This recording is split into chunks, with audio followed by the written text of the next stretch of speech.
اعوذ باللہ من الشیطان الرجیم بسم اللہ الرحمن الرحیم نحمد صلی علی رسول الکریم اما بعد السلام علیکم ورحمۃ اللہ وبرکاتہ۔ میرے پیارے بھائیوں، بزرگوں، دوستوں اور میرے عزیزوں، بہت دنوں کے بعد آپ لوگوں کے سامنے آنا ہوا۔ رک اس لیے گئے تھے کہ کچھ جائزہ لینا تھا اور کچھ حالات سے متاثر ہو کر بھی کچھ حکمت عملی تھی، لیکن اکثر لوگ یہ سمجھتے ہیں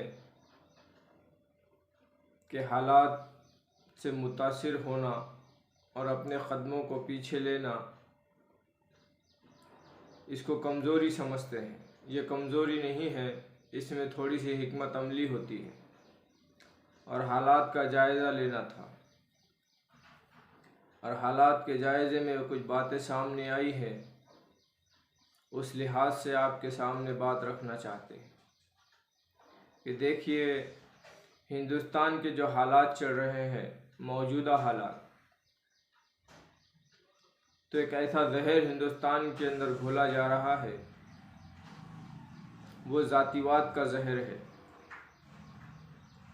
ذات کو مدعا بنا کر واد کیا جا رہا ہے،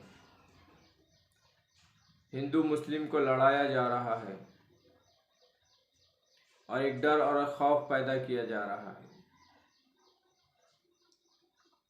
اور خاص بات اس کے اندر یہ ہے کہ آج سب سے زیادہ ڈر خوف میں وہ لوگ ہیں جن کو سیکنڈ سیکنڈ کی خبر دی گئی ہے، جن کو یہ بتایا گیا ہے کہ ایک سیکنڈ کے اندر کیا ہونے والا ہے، پل بھر کے اندر کیا ہونے والا ہے، اور جن کو یہ بتایا گیا ہے کہ ان کے اوپر جو حکومت مسلط ہوئی ہے، آج جو حکومت اقتدار میں ہے، یہ حکومت ان کے اوپر کس لیے مسلط ہوئی ہے، کس بنا پر مسلط ہوئی ہے، ان کی کون سی کوتاہیوں کی وجہ سے ان کے اوپر ایسے ظالم بادشاہ مسلط کر دیے گئے ہیں، اور ان کو یہ بھی خبر دی گئی ہے کہ اس حکومت کو بدلنا ہے تو کیا کرنا پڑے گا، کس راستے کی طرف اپنا رخ کرنا پڑے گا۔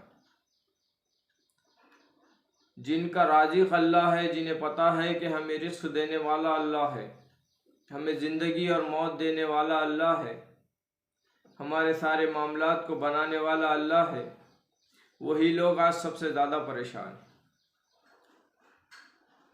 وہی لوگ سوچتے ہیں کہ ہمارے رزق کو حکومت روک رہی ہے، ہمارے کاروبار کو روک رہی ہے، جبکہ جو حکومت اقتدار میں ہے ان کا بھی رازق اللہ ہی ہے، انہیں بھی رزق دینے والا اللہ ہی ہے، انہیں بھی زندگی اور موت دینے والا اللہ ہی ہے۔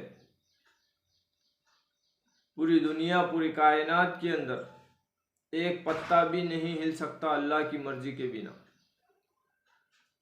ہمارے خلاف میں یا اسلام کے خلاف میں جو بھی سازش ہو رہی ہے، جو بھی پلاننگ ہو رہی ہے، یا جو ظاہر ہو رہی ہے، جو باطل ہو رہی ہے، جو اندر سے ہو رہی ہے، ہم ظاہر کو جانتے ہیں، اللہ باطل کو جانتا ہے۔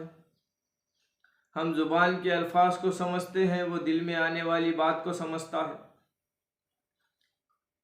اور جو لوگ اللہ کو چھوڑ کر، نبی پاک صلی اللہ علیہ وسلم کے طریقے کو چھوڑ کر زندگی گزار رہے ہیں، وہ لوگ پریشان ہوں گے اور بے شک ہوں گے، کیونکہ اللہ تبارک و تعالیٰ نے واضح طور پر تمام نبیوں کو بھیجنے کا مقصد اور آپ صلی اللہ علیہ وسلم کو بھیجنے کا مقصد، تمام کتابوں کو بھیجنے کا مقصد، قرآن پاک کو اتارنے کا مقصد یہی ہے کہ ہم اللہ سے ڈریں، اللہ سے لوگوں کو ڈرائے اور اللہ کی رحمت سے امید دلائے۔ ہم نے لوگوں کو اللہ سے ڈرانا چھوڑ دیا، اس لیے لوگ آج حکومت سے ڈر رہے ہیں۔ اللہ کی رحمت کی امید دلانا چھوڑ دیا، اسی لیے لوگ حکومت سے امید لگائے بیٹھے ہیں کہ حکومت بدل جائے گی تو ہمارے حالات بدل جائیں گے، حکومت بدل جائے گی تو مسلمانوں کا بھلا ہو جائے گا۔ بالکل نہیں، بکواس ہے یہ باتیں۔ کیونکہ اللہ نے اعلان کیا قرآن کے اندر کہ جو قوم اپنے آپ کو نہیں بدلتی ہم اس کے حالات کو نہیں بدلتے، بلکہ اللہ تعالیٰ نے یہ اعلان کیا کہ ہم قوم کو بدل ڈالیں گے۔ اللہ اس کی قدرت رکھتا ہے، تو کیا مسلمان قوم بدلنے کا انتظار کر رہی ہے؟ جو اللہ نے اعلان کیا کہ ہم تمہارے بدلے دوسری قوم کو کھڑا کریں گے اور وہ تم جیسی نہیں ہوگی، تم سے بہتر ہوگی، تو کیا مسلمان اس کا انتظار کر رہے ہیں؟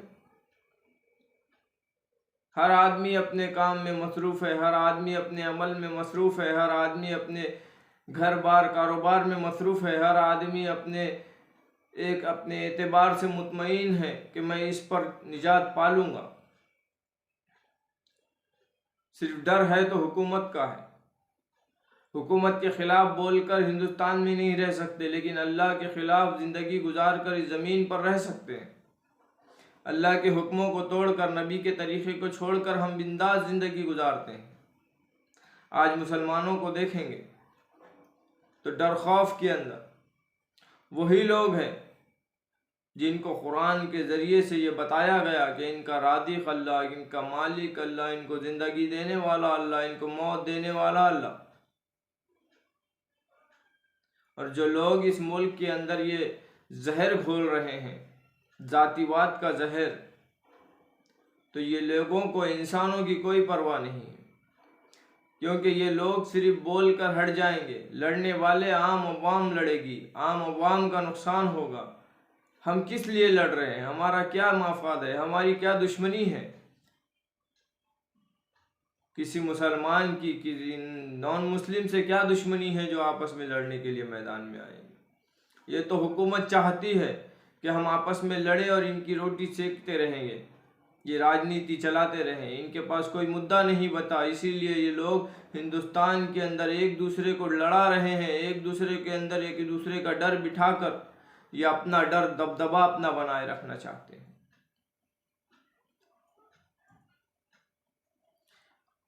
اور مسلمانوں کی رہی بات، تو مسلمانوں نے ابھی تک اسلام کے لیے دیا کیا ہے؟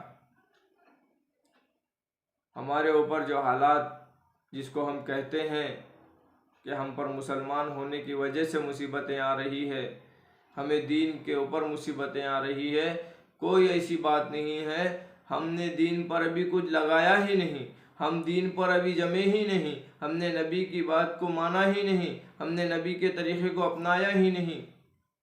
ہم تو دوسروں کی مشابہت اختیار کرتے ہیں، بچپن سے سنتے آ رہے ہیں کہ جس کی مشابہت اختیار کریں گے حساب انہی کے ساتھ ہوگا۔ جس طریقے سے زندگی گزارتے ہیں اسی طریقے سے موت آئے گی، اسی طریقے سے اٹھایا جائے گا۔ ہم اپنا خود کا جائزہ لیں کہ کیا وجہ ہوئی، قرآن میں تلاش کرے کہ ہم پر یہ لوگ مسلط ہو گئے، اس کی وجہ کیا ہے، اس کا ریزن کیا ہے، یہ معلوم کرے ہم قرآن سے۔ اب یہ حکومت ہٹے گی کیسے؟ یہ ظالم لوگ چھٹیں گے کیسے؟ ہم اللہ کی طرف رجوع ہوں گے تو کس طرح ہوں گے؟ کس راستے میں ہم جائیں گے؟ یہ لوگ نہ مسلمان کے ہیں نہ ہندو کے ہیں، یہ تو کاسٹزم کر کر کاسٹ کے ذریعے سے ہم کو لڑانا چاہتے ہیں اور اس دیش پر حکومت کرنا چاہتے ہیں۔ لیکن یہ منصوبے، یہ ان کے منصوبے صرف ان کے منصوبے رہیں گے، یہ ہو نہیں سکتا، کیونکہ ہوگا وہی جو اللہ چاہتا ہے۔ اس ہندوستان کے لیے جو بہتر ہے وہ اللہ کرے گا۔ یہ ہندوستان ولیوں کی سرزمین ہے، اس زمین میں ولی دفن ہے، ولیوں کا کئی جنازے اس زمین کے اندر ولیوں کے دفنائے گئے ہیں، اور انشاءاللہ ثم انشاءاللہ اس زمین پر پھر سے ولیوں کا وجود ہوگا۔ اللہ کو ماننے والے، اللہ کے خاص بندے ہی اس زمین کے اوپر حکمرانی کریں گے، کیونکہ ہمارے پاس قرآن کے ذریعے سے ساری باتیں ہیں، نبی پاک صلی اللہ علیہ وسلم کی حدیثوں کے ذریعے سے ساری باتیں ہیں۔ ہماری کانسنٹریٹ، ہمارا فوکس اللہ کے رسول اور اللہ کے حکم کے بجائے، اللہ کے حکم، اللہ کے رسول کی حدیثوں کے بجائے حکومت کی باتوں کی طرف زیادہ ہے۔ اور یہاں کی حکومت ہمیں وہی دکھاتی ہے وہ جو دکھانا چاہتی ہے۔ اللہ تعالی ہم سب کو دین کی طرف متوجہ ہونے کی اور دین کی طرف راغب ہونے کی توفیق نصیب فرمائے۔ اللہ تعالی ہماری حفاظت فرمائے، ہمارے ایمان کی حفاظت فرمائے۔ سب سے ضروری چیز ہے ایمان۔ دنیا کے اندر آئے ہیں، دنیا کے اندر رہیں گے، دنیا کے اندر سے چلے جائیں گے، لیکن ایمان کے ساتھ جانا ہے۔ اللہ تعالی ہمارے ایمان کی حفاظت فرمائے، ہمارے یقین کی حفاظت فرمائے۔ ہمیں یہ یقین ہو جائے کہ کرنے والی ذات اللہ کی ہے، موت دینے والا اللہ ہے، زندگی دینے والا اللہ ہے، رزق دینے والا اللہ ہے۔ کیوں؟ کیونکہ ہم ایمان لائے اللہ پر، لیکن تذکرے مخلوق کے کرتے ہیں۔ وہ رسول پر تذکرے شخصیات کے کرتے ہیں، وہ یوم الآخرہ آخرت کے دن پر تذکرے کل پرسوں ترسوں کے کرتے ہیں۔ ہم موت کو بھول چکے ہیں، مرنا ہے ایک دن۔ یہ حکومت رہے نہ رہے، یہ حکومت والے بھی مرنے والے ہیں، ہم بھی مرنے والے، ہم کو بھی موت ہے، ان کو بھی موت۔ ڈر خوف کو نکالے، ڈرنا ہے اللہ سے اور کرنا ہے اللہ کے لیے۔ خدا را اللہ تعالی ہم کو یہ بات سمجھا دے، اللہ تعالی ہم کو یہ بات سمجھا دے کہ ہمیں اللہ کے پاس لوٹ کر جانا ہے۔ جو اقتدار میں ہے ان کو بھی، جو اقتدار میں نہیں ہے وہ بھی، جو بادشاہ بنے بیٹھے ہیں ان کو بھی مر کر اللہ کن جانا ہے، جو غلام بن کر اپنے آپ کو محسوس کر رہے ہیں ان کو بھی اللہ کے پاس جانا ہے۔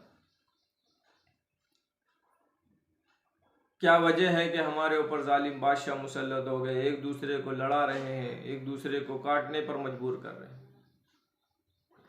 اس کا حل قرآن سے تلاش کرے، حدیثوں سے تلاش کرے، آپ صلی اللہ علیہ وسلم کی سیرت سے تلاش کرے۔